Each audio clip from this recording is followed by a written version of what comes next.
Wait, what? And then every conceivable, it's just his name's Lettuce. His name is Lettuce. Yeah, That is so cute. that is. Anyway, all right. Where are you? Huh? There you are. What? I'm like, you know what? We're gonna start recap. Normally this time. Didn't start normally. Anyway, welcome, ladies and gentlemen, to Recap Thursday on a Saturday. The show where me and Captain Legs go over everything that happened during our Sunday night RPG session.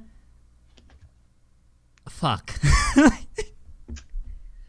I switched slides. There's my camera. There's nothing on your camera. What the hell? Yeah, I noticed that after the delay sorted itself out. It's okay.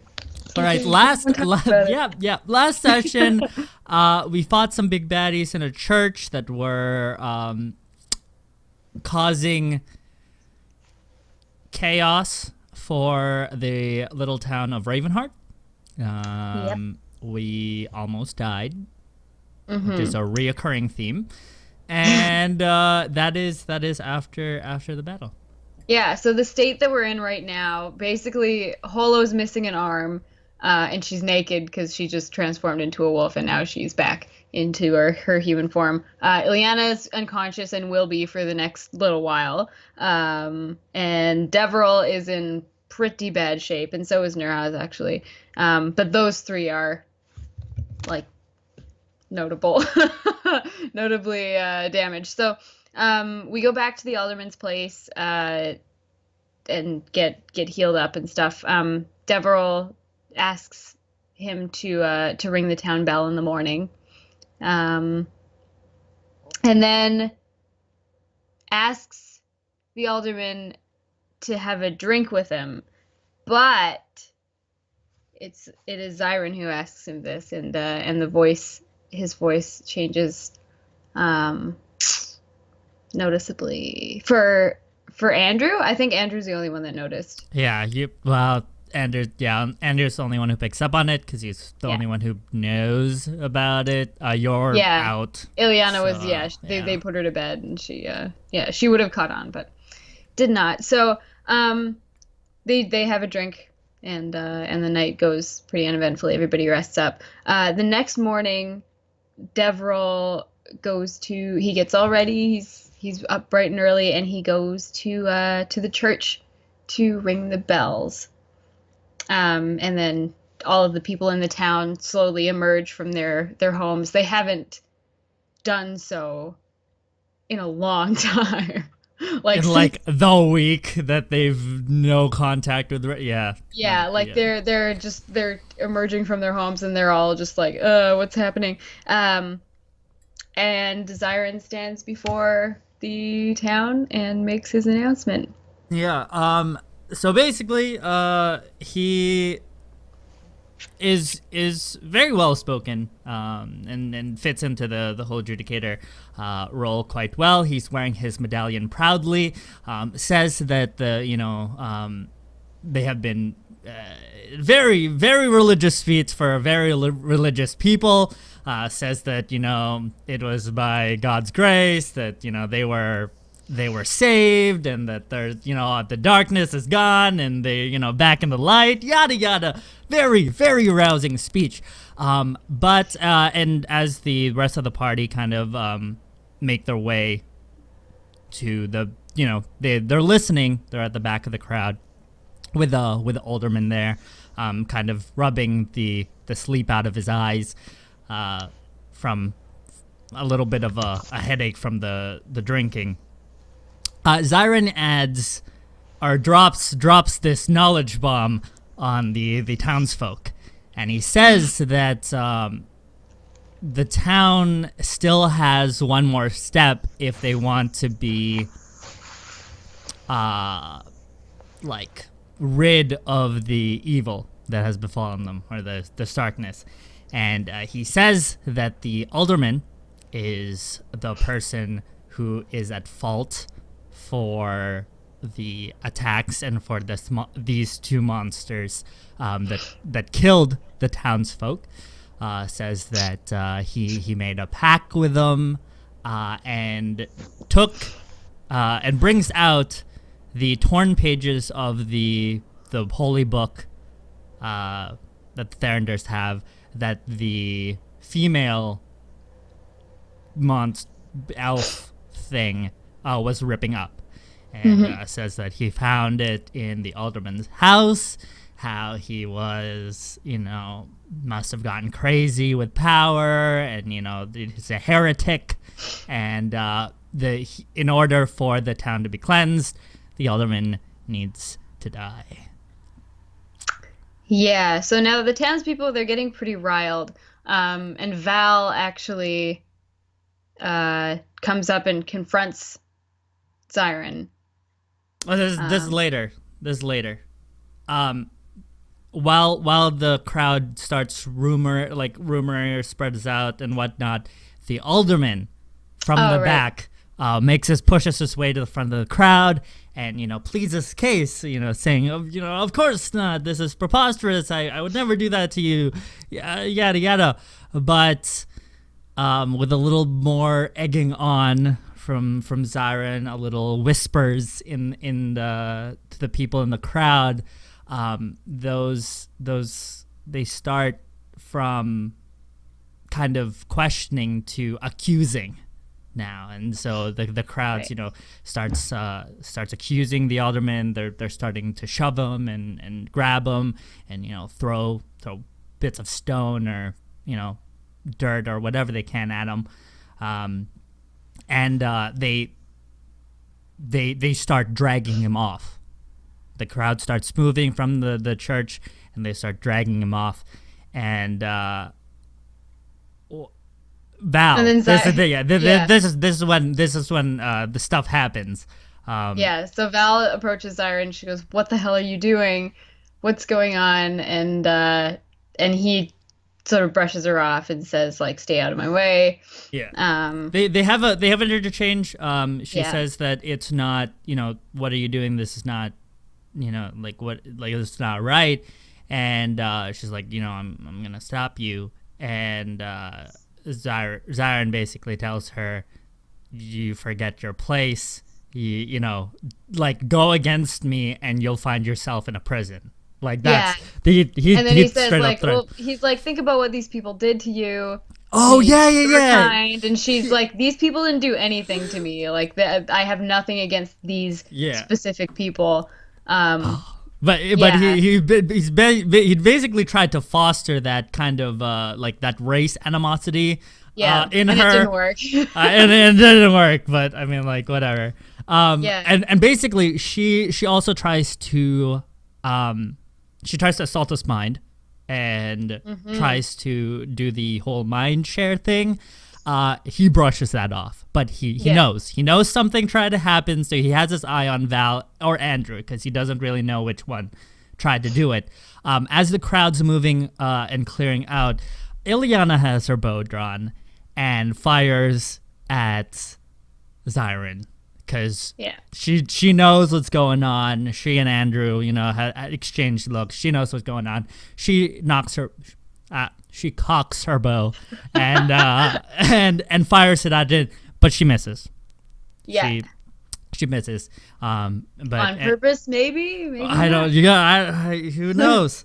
So now, so the town is at this point dispersing to burn the alderman, because Zyron says something like "burn the heretic" or whatever. Yeah. So they're going off to do their thing. That's how he said it, right? Because the whole light thing, and he's just like, in order to cleanse this evil. Sorry to cut in. As soon as the crowd's going towards the alderman's house and they're making the pike, Zyron passes through passes through the party as he goes. And I forget what he says specifically, but he comments on how on humanity, on like something about humanity. He says something about Right. how humans are just like the worst, and says that his only regret is that he won't see the fireworks, right? And he walks Right. past the party towards the main gate to where we left the horses out. Nurhaz follows him, and Hollow though like rushes past both of them towards the gate, and after a while, Nurhaz and the entire party who is walking towards the gate, Hollow on horseback passes by the group of them. Yeah. So I guess you can talk about what's happening at the alderman's house. Yeah, so Holo actually she like the the town is setting up a pyre In front of the alderman's house. in front of his house, Yeah. probably out of his things. And they're building this pyre that they can build or that they can burn the guy on. Now Holo goes over there and she manages to long story short, she manages to go up and convince the town people to not do this, or she convinces half of them. So she goes and she makes this big speech and she's like, what are you doing, like this is ridiculous, like don't do this. And after saying a few things, she finally gets some people to be like, oh yeah, you know what, this is, maybe we shouldn't be doing this. And she's like, yeah, you should be more tolerant of each other, like step back and think about what you're doing. She basically says, move on. And she says, Yeah. enough people have died. You don't need to do this. Yeah. Just move on. Exactly. Um, Now the town is completely split in two now. Like they have divided. There is a side that wants to burn the alderman. They're totally for what Zyron said. And then there's another side that the Holo managed to turn around, and they're thinking a little more rationally, and they're trying to convince each other which way is the right way, and Right. nobody's coming to an agreement. So and while this whole disagreement is going on, while the two halves of the town are arguing, somebody, one of the people on the burn him side, actually manages to. some things happened before because What? Val gets involved. Val gets involved with this before that happens. Okay. Okay, just bear with me. Yeah. So basically, with Hollow's speech, the crowd was going to they started to fizzle out. And by then, Val, Andrew, Nurhaz, and Zyron, as well as with Ilyana, have kind of converged back to where the action happened and where this mob's happened. And with seeing that the crowd is starting to come to their senses because of Hollow, Zyron kind of him and Hollow have a back and forth battle of wills, so to speak, for what the town should do, and that causes the divide with it because Zyron does another rousing thing.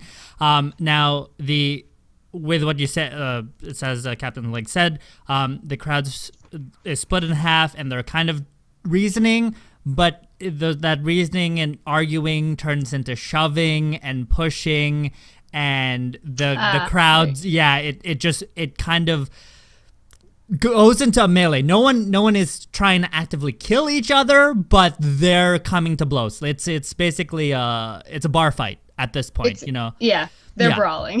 Yeah, they're brawling. People who have like pitchforks or whatever. A guy gets stabbed in the leg with a pitchfork because he was, somebody was using it to try to push it away, pointing in there. Val does Darude Sandstorm, that Malachi beat. So true, yeah. And she basically sets up a dust storm to pacify the fighting. Right, to try to get everything. So dust is swirling around in the chaos.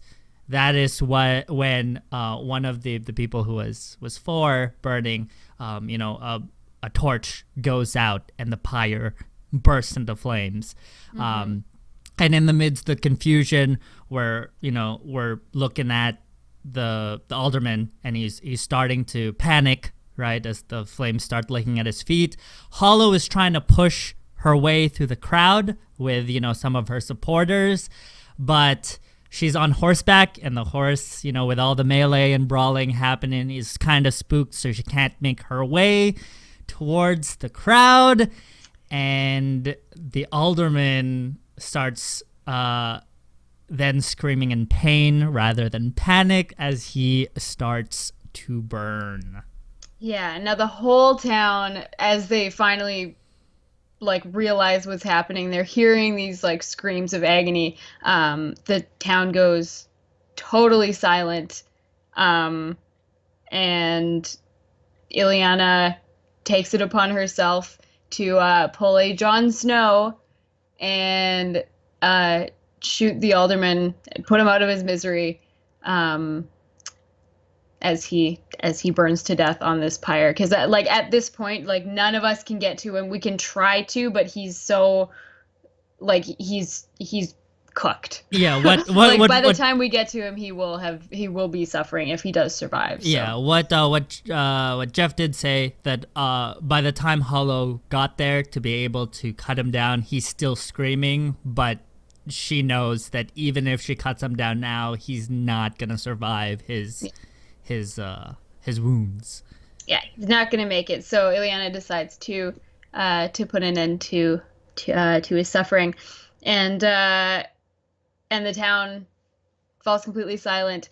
And Ileana actually speaks up at this point, and for this whole time she'd been really quiet, and basically trying to shoot Zyron. We passed by the two other times that you tried. One of them he dodged, and another one she tried to shoot him again. He dropped this thing of because Ileana, their past conversation, Ileana says that she didn't care about Devril at all.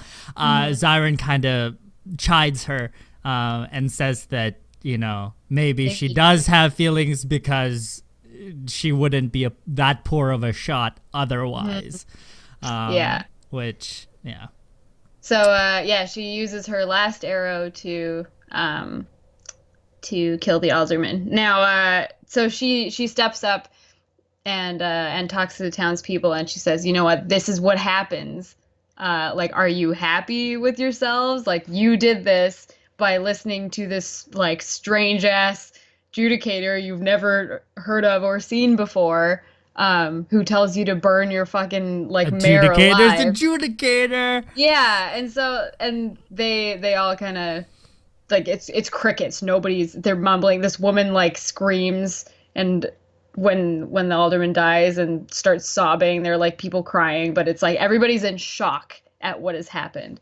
And once Ileana is done her piece, and Holo says a couple things too, just reconfirming hey, y'all are fucking crazy. This is what happened. People think about what you did. Go to your car. Go to your room. Go to your room. So people actually, they do start dispersing and going back to their houses to think about what they've done. Exactly. So during the whole brawl and basically once his work was done, Zyron, who was standing next to Nurhaz, has been in fits of laughter. He, during the entire brawl, after he was done talking, and he was just literally enjoying the spectacle that was before him. Basically, the show, what he was telling Nurhaz, the fact that humanity is just so fucked. It's only this race can turn on each other so quickly, and so he kind of asked Nurhaz, since Nurhaz has been the super chill with Zyron, he doesn't care, and it's almost it's not a right or wrong with Nurhaz. It's kind of just it is what it is. So they have a conversation about humanity and humans being very interesting. And Nurhaz agrees with them and says, humans are like an interesting race. So with all the commotion dies down, Zyron kind of brings himself under control and stops laughing and just turns into snickers and giggles. And the party go back to the main gate and leave for Ravenheart, but in different, not together. Ilyana moves past Devril and Nurhaz as she's the first one to leave, followed shortly by Zyron and Nurhaz, and then Hollow, Andrew, and Val bringing up the rear as they, stayed a little bit behind to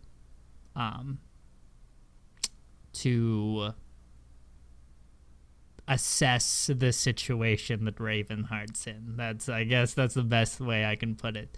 Since it takes about half a day to go back to Raynar, about 2 hours in, Zyron goes bye-bye and Devril comes out, reaffirms to Nurhaz about what a good job they did at saving Ravenheart, like nothing was wrong. One sees that Ilyana is ahead of them and questions Nurhaz why they're not riding together. Nurhaz says, I don't know, maybe she just wants some time to, think about stuff, leave her be, lad, give her some space, and that's it. And Ilyana reaches the gates of Raynar first. She waits, surprisingly. Devril's there. Both you and Nurhaz say something really cheeky, because Devril, no clue, says, he apologizes. He apologizes to Ilyana for making her go to Ravenheart because she wasn't down for it in the first place, but says, see, look, we did such a good thing for them, again, I'm sorry, but we did a good thing, we saved the town. And she's like, yeah, she's like, yeah, you really helped. Yeah, good job. Yeah. And Devril's like, yes, I really think that they'll be in great shape after this. And she's hell like, yeah, let's go. Yeah, so and then Val, Hollow, and Andrew come in, probably like half an hour later. We kind of ask what they wanted to do, whether we wanted to go back to the Shattered Pint to rest and get cleaned up before going to the Lord, or go straight there. Nurhaz is like, fuck it, let's just go straight there. We're like, yeah, he's like, bitch better have my money. Yeah, bitch better have my money. Where's my 100 gold coins? Devril's like, are you sure? Maybe we should, take the time to relax, get cleaned up. We just finished basically traveling, getting minimal rest, and then traveling again. Like we're pretty battered. And Nurhaz was like, nah, let's go. So we go back to the Lord of Raynar. I forget his name.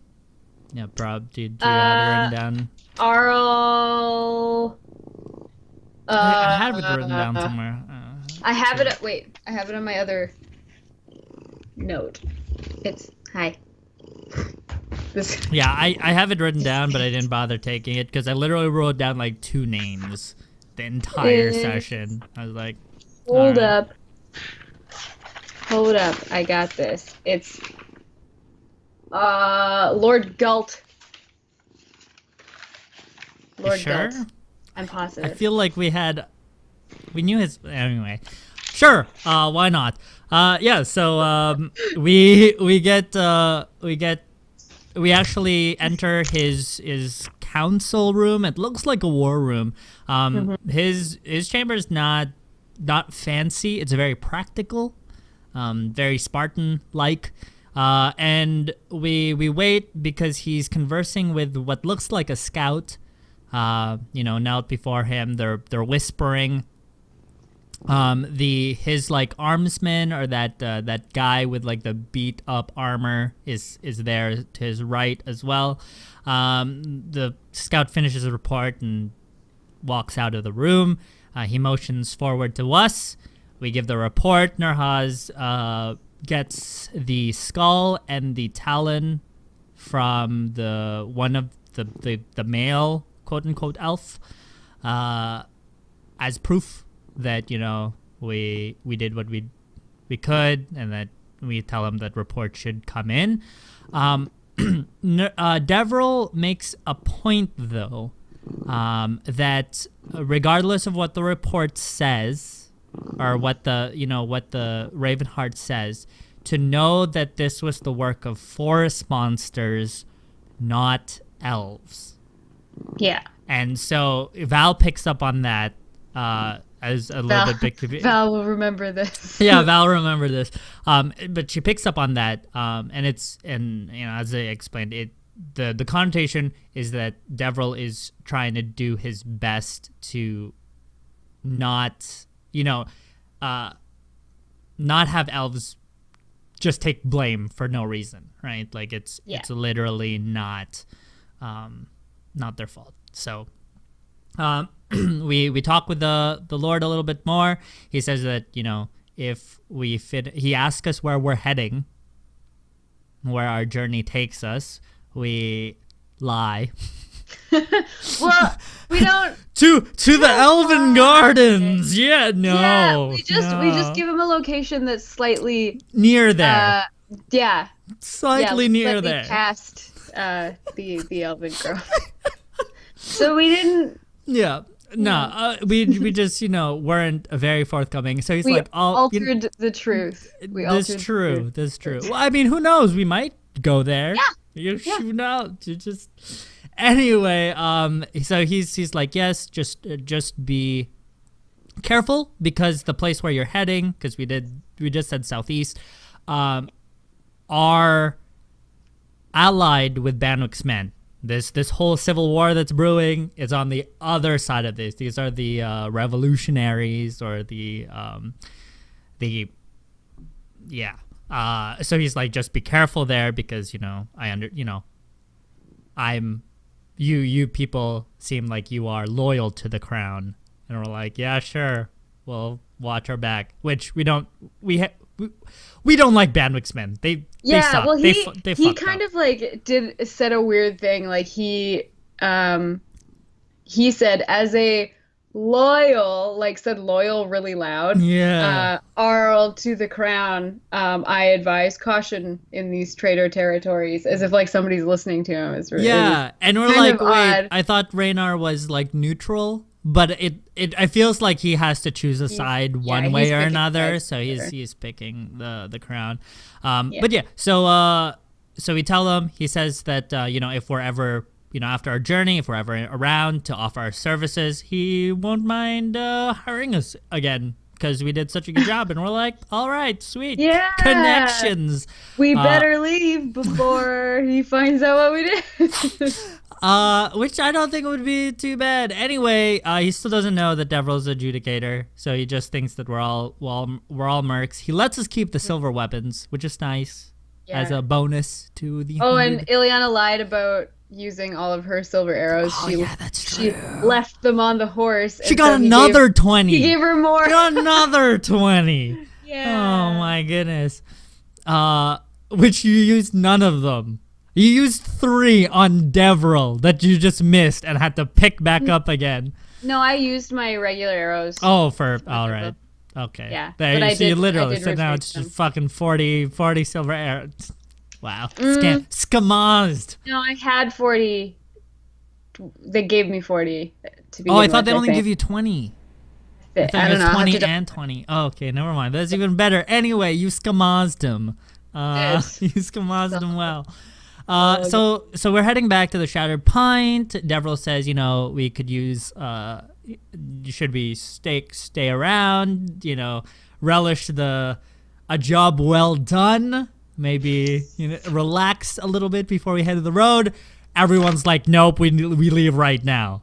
Yeah, Ileana actually. Right now. it kind of tells Devril like we don't have the luxury of taking a break and relaxing. Right. That we don't have that. Yeah. We don't have time to do that. Which really catches Devril off guard because it's not like her to be so forceful. Right? To be like, no, we're going. And he's like, oh, right. Of course. right, like totally. how dare I relax? Like that's like I'm supposed to be the hardcore one, all right?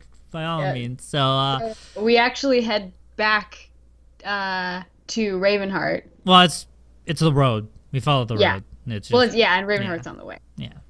Now as we're going, Devril. It starts to rain on the road. Devril didn't want to leave because it's by the time we get to Ravenheart, it's already nightfall. Yeah. Like. So he's like, oh sweet, we can stay in Ravenheart. Like it's like they'll I guess love to have us. They love to have. We saved their town. It's amazing. You know, we have shelter from the rain. And Ileana goes, oh no, wait till we get there. I just want to stop in and show you. Which throws Devril off because you know Nurhaz and Hollow and Val and the rest of the party too are just like if anything, we're just stopping by Ravenheart. And Devril's really confused because it's raining, it's late, there's a town right there, why wouldn't we stay there, right? So he's a little thrown off and he's a little confused that no one seems to be giving him a straight answer, but he just goes along with it. So anyway, so we reach Ravenheart and we get to the gate and the gatekeeper's like, oh, you people, no, go away, like I'm not gonna let you in. And Ileana manages to sweet talk him, says, you know, we're only stopping in, just want to show our friends something, and then we'll be out of your hair. And he says, oh, well, you know, be quick about it, and he lets us in. He gives Devril the stink eye. Yeah, it gives Devril the stink eye. Devril has no freaking clue why. And he lets us in with our horses, so we get to. He opens the main gate. The quicker we get in and out, the better. So we go in, and Ileana tells Devril to follow her, and she takes him to the alderman's house. Yep. And she says, well, hey, do you see anything different? And he does point out that there's a pyre there in front of his house, right? Yeah. And he says, you know, it looks like they were having a celebration, or you know, that the town saved, like offerings, prayers, whatever, right? It's just he thinks that it's like a religious thing, because he probably read it in a book or the Bible, something like that. He just throws it up there. Ileana points out that there's no lights in the alderman's house, and he's like, well, you know, the city's or the town's just recovering. Maybe he's looking after his townsfolk. Like, he seems like a really kind and genuine guy that cares about his people, like the people that he's supposed to look after. And I don't. Who drops the bomb? You do, Nurhaz? Val? I think it was Val. Val goes, he's dead. He died. Yeah. She actually is not kind about it. She drops. No. She says, "You're dead. You killed him." Straight up. Yeah. And Devril's like, no, like, okay, like joke time's over. Like, don't joke about this. Like, there's no way I did any of that. Like, we saved the town. He was there. He saw us off, because that's the last thing that Devril remembers, is that, you know, he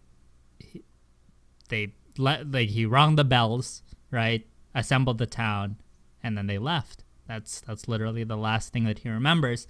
And they goes off, and it's very Ileana says that Devril starts turning frantic, because he feels like he's being attacked by these people that he's, you know, done his best, like his absolute best for. And now they're all turning against him and saying that he supposedly killed the alderman. Like that's not. Yeah. So he lashes out a little bit and says that how could you guys do this? Like I've done my best for you guys. Like what is going on? Like why won't anyone give me a straight answer? Ileana says, I'll tell you, but you have to believe me. No matter how ridiculous it seems, you have to believe me. And he's like, can you do that? And Devil goes, no, I can't. Especially how you've acted these past couple days, how cold you've been towards me. How can I trust you? Like, especially like if you had done this earlier, absolutely, right? When he thought that they had something, and now she just flips the switch, and she's been so distant towards him, can't take it. So he leaves. He feels utterly betrayed, and everyone says, let's go, and he's like, yeah, let's go. Let's not stay here then. Whatever. So the party camps outside of Ravenheart, about like an hour's ride away. Deverell sets up his tent away from the others, and everyone sets up watches. Deverell does not volunteer for one. Actually, before they turn the thing, you wanna Val. Val has a little confession session outside Deverell's tent. Confession, all right. Father, forgive me for Ives. Yeah, so she basically goes and knocks on the tent. I don't know. No, she just basically she like goes to the side of the tent, right? Yeah, and they have this conversation. They have the conversation through the wall. Yeah, and she basically says like, I appreciate everything you've done. Like you've been a real friend, and you've seen through the prejudice and treated me like a person. And despite the whole magic thing and yeah, stuff like that. Yeah, and she says like, I really really appreciate everything you've done for us, and like you're not a bad person, like and this is the nicest thing Val has ever said. Yeah. And once she's done telling him that, she leaves. Yeah, she leaves him to his thoughts, and we have our watches for the night. So Nurhaz has first watch, and nothing happens. Ileana has second watch, and she sees a pair of eyes. No, again. Yeah, she sees lights in the forest. Actually, it seems like a procession. It's like lanterns. They seem to be like weaving through the trees in the forest, like they're moving in and out, and they're moving east. Now there seems to be about 40 or 50 lights. Like there's quite a few, and they're like swaying, and they're very like haunting, but they're very beautiful. But given Ileana's history with seeing lights in the forest, she decides to wake Andrew and ask him what's going on, and he identifies it as an elven funeral procession. Yeah. And we have to be very quiet because they will hear us if we make too much sound. Now he says that beyond the forest is the ruins of Lethanar, and when an elf dies, they take the body there, and lay it to rest. when an important elf dies, they go on a pilgrimage to Lethanar to put the bodies there. And I remember him making a note of saying like, I wonder who it is. Yeah, I wonder who it is. This doesn't happen very often, obviously, because elves are near immortal, and with the fact that Thranduils basically own all of the land now, having a pilgrimage, regardless of where, right, with the like forest being so cut, clear-cutted, right? In a lot of areas, that can be easy, right? So this is like a very special thing to witness. Yeah. Very rare occasion. Yeah, and so that's Ileana's watch. Nothing else really happens. Once the lanterns are gone, she goes and wakes Holo, and Holo's watch is uneventful as well. So Yep. it's good. Everything is fine. Everything is now, peachy. yeah, peachy. So the next day we travel into the forest, and the trees get very thick, very fast, and they seem to be around us. Like it gets really claustrophobic in there. And to add to this atmosphere, we start to hear strange sounds. It seems like every sound that we hear unnerves us. Like we'll hear something over here and then something a little bit closer over here, and it's just like we're all on edge. Now, Ileana turns and hears a noise behind her. Or she hears a noise behind her, and so she turns to see what it is. And as she turns around, she ends up looking down a long, thin blade that is at her throat. So that's nice. Yeah. And she sees who's on the other end, and it is an elf who seems to be clad in leaves at first, and the more she looks, the more the leaves look like Armor. Armor, just like actual metal, just made to look like leaves. Yeah, like, yeah, exactly. It's nicely crafted. Let's just put it that way. Yeah. So then Val and Andrew they turn to see Ileana at the end of the sword, and then there's an elf like over here with the bow and arrow pointed at them, and there's another elf over here with a sword pointed at them, and the rest of the party starts to clue in as well, and everyone is at the mercy of a weapon. Yup. There are elves everywhere, and they're all women. Actually, it's pretty great, except for one who walks out from behind a very, very thin tree. Like it doesn't make any sense that he was even behind this tree, and he comes out and he's wearing robes, very long flowing robes, but they do also look very leafy like. Leafy. As the other elves are dressed, and he's carrying a staff, and he goes to Val and he says, "You've been expected."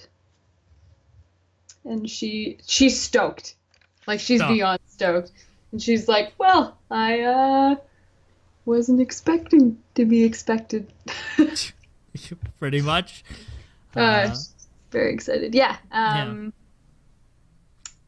And did you want to go from here, or do you want me to keep going? No, you keep going. Okay, so from here we surrender our weapons, and they lead us One of the things too. Sorry, I just want to add, because it was just like a detail that Jeff puts.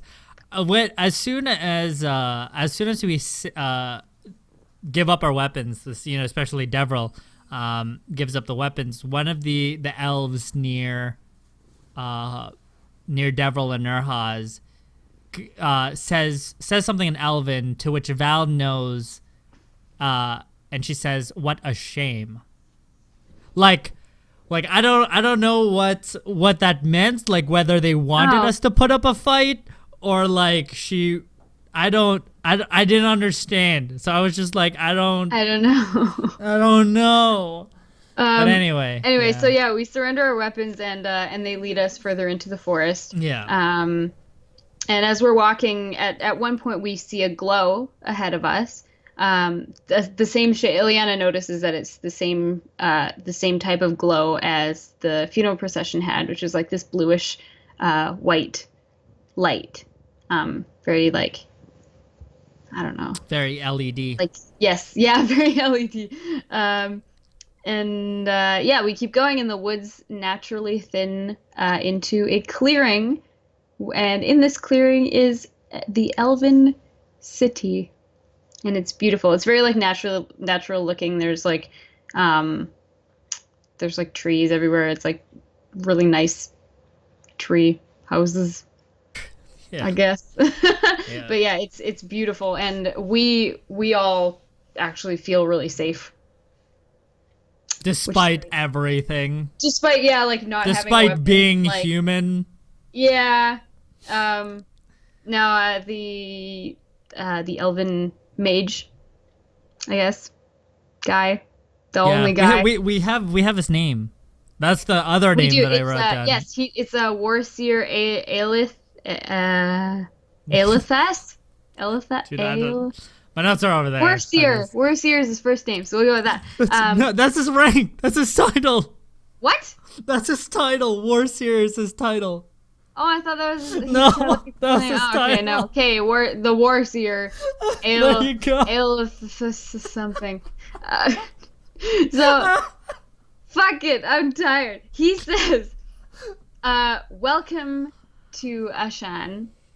You have been expected here.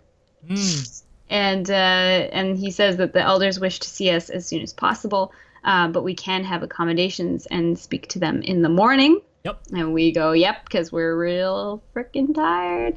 And he actually talks to Val and requests that she visit her family because her sister and her brother are there here. Yeah. and they're waiting for her. And she is stoked. So happy to see her family. But yes, we do need rest. So Val's going to go see them first thing in the morning. Now they show us to a house and with that have several rooms and bedrooms in it and all of them have food and water in them. It's really, really extravagant and really nice. So yeah, Deverell goes and has a bath, and we have a bunch of servants like tending to us. It's just this really nice treatment, nice little getaway. Nerhaz is eating. Yeah, Nerhaz is of course eating, but he's complaining about all the food, but still eating. Yeah, he doesn't enjoy elven food. He's like, he wants all the meat and like the weird tastes that dwarves are into and stuff. And he wants the beef. strong taste, yeah. Yeah. He's like, he wants meat, and they give him like this chicken leg, and he's like, yeah, and they give him like these beautiful, like very nicely laid out, like cured meats, like all the prosciutto and all the lox and the like nice like thin sliced chicken breast. And your husband's like, the fuck is this? This is disgusting. But I'm gonna eat it because this is all I have. And so he just stuffs his face with whatever he can. It's amazing. Now, while all this is happening, Ileana goes and finds Andrew and by extension Val. Now, Ileana doesn't know that Andrew has told Val about Zyron yet. He told her on the way back from Ravenheart the first time. So yeah, but we knew that we needed to involve Val once we got here. So they separate themselves. They all go into a room and have a little discussion, and they decide that the first thing in the morning, while Val is visiting with her family, Andrew and Ileana are going to go to see the elders and to see if there's anything they can do about our little two-faced friend. It's have an exorcism of sorts. Apparently. See what happens. So yeah, one of the big things that Andrew also said was during the whole Ravenheart excursion, Andrew did drop a whole, I didn't think that it would get this bad, like this fast. Yeah. That's totally true. Yeah. The whole thing, I now I'm remembering a bit of the conversation. When they I don't know who it was Val ask or Hollow ask why he was doing this.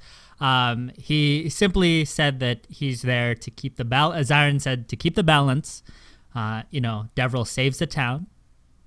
Right. And he has to take care of the rest. And he has to, and he just has to crazy bitch.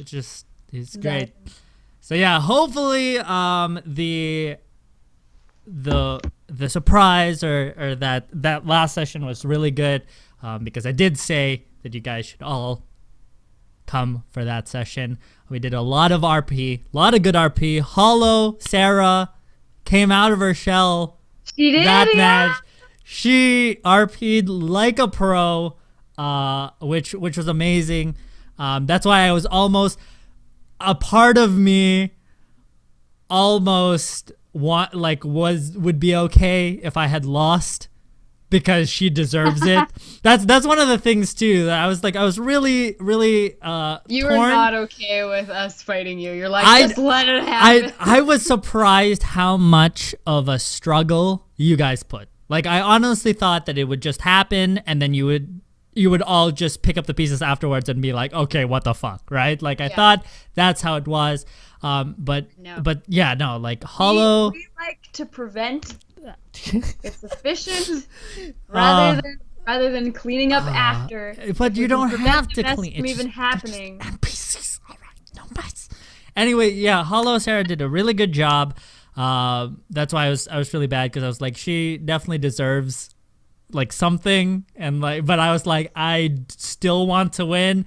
But I think it was a big compromise, because if Zyron just had his way with it, I think that that town would just devolve into this like cult mentality, right? Like, they'd just be very zealous cultist at that point, whereas now they can actually, because of Hollow's words and Ilyana kind of talking to them, they're in the midst of trying to find redemption for their sins. So hopefully the town can grow back to being whatever it was. I honestly doubt it. We'll see what happens. But it doesn't matter, because it's a small NPC town. Exactly. Let me have my fun with NPCs. Yeah. All right, but because it could come back and bite us. Exactly. Later. Like Renar could find out, and then they'll find us, and shit's just gonna hit the fan, and it'll be all your fault. So. It's great. It's great. But hopefully now, for my character, there's a very clear line with Devril's motives and a very clear line with Zyron's motives. And yeah, it was a great session. So thank you guys all for stopping by and watching that. Tune in again this Sunday. That's literally tomorrow, guys, to see what happens with us in the Elven City. See if Ilyana and Andrew can actually have their way and get rid of Zyron, or if he's gonna stick around for a little while longer. All right. I have a feeling maybe this would be really funny. I don't know if this is actually going to happen, but if during the trying to cleanse Zyron out of Deveril process, if we end up awakening a bunch more personalities, and he just that'd be so. And he's got five total personalities in him, and they're all fighting each other. Maybe that's what he needs. For balance. Well, there's not. I think one of the biggest thing is making Devril aware of Zyron, and then maybe the path of rehabilitation is that.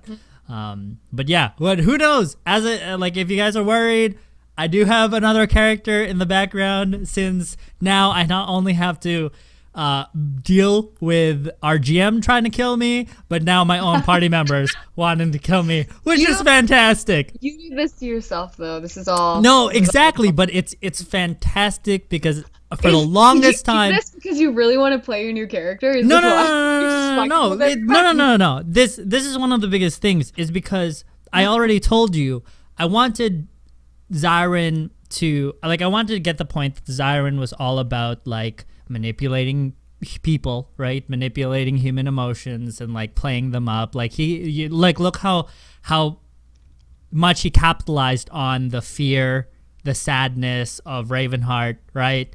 and like stirred them up into, like, Zyron would be like a cult leader, right? Like Zyron would be a fucking dictator. Exactly, right? Because he doesn't care about humanities. He thinks that they're a joke, and so he like plays with them. Like he loves he like loves playing. Yeah. And that's why he tries to fester that hate inside Val, right? Of being like, I'm doing you a favor. Like these are humans that hate you. You would want, of course you'd want them dead. And like with Narhaz as well and stuff like that. So he likes cultivating these kind of negative emotions in people. So that's him. And I wanted to do that in a way that didn't affect your guys' gameplay, like personally speaking, right? I think I told you in this car, I was like, I was gonna fuck with you because I knew you could handle it, so that I wouldn't get in the way of like other people's fun with that. But then I was like, wait, I can do this to NPCs, get my point across just as well, right? And then you guys can have even more involvement of like either letting it happen or stopping it, right? And then reaping the consequences of either or. So yeah. So that's it is gonna be interesting. At least the one thing at the end of the day, I want Zyron to be memorable enough that if or when you get rid of him, you like everyone will have a sense of relief, right? Like it's like one of those like, oh thank God, it's one less thing to worry about now, right? Because if it's just like, okay, he's gone, sweet, then that really sucks. So yeah, gonna have that impact. Anyway, guys, join us tomorrow for our next session of Sunday Night RPG, 7 p.m. Pacific Standard Time, same time we started today. Follow us on our social media pages to find out what time we go live. And yeah, that's it. Bring